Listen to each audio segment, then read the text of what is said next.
လုံးမဲမင်္ဂလာပါရှင်ဒီနေ့နေ့လည်စာကတော့တရုတ်စတိုင်ကြက်ရယ်ကြက်ဥရယ်ပဲပြားရယ်ပေါင်းပြီးကြာစံကိုစီချက်ကလေးနဲ့ကြော်ပါရရှင်ဒီရွက်တွေနဲ့ဝက်ဥကြောင်ကြက်ဥကိုလည်းတတ်တတ်ကြော်ပြီး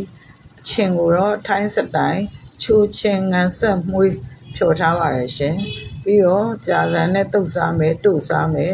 သားရည်နဲ့တို့စားမယ်ကြာစံကိုတုတ်စားပါမယ်ရှင်အားလုံးပဲကျေးဇူးတင်ပါတယ်စားဖို့လည်းဖိတ်ပါတယ်ရှင်အားလုံးမင်္ဂလာပါရှင်ချမ်းသာဒုက္ခနဲ့ပြည့်စုံနိုင်ကြပါစေလို့ဆုတောင်းမေတ္တာပို့သလိုက်ပါတယ်ကြာစံကျော်တုတ်ရဲ့ကြက်ပေါင်းရဲ့တည့်သိမဲ့ချွတ်ချူလေးနဲ့စားကြပါမယ်ရှင်အားလုံးကိုကျေးဇူးတင်ပါတယ်မင်္ဂလာပါရှင်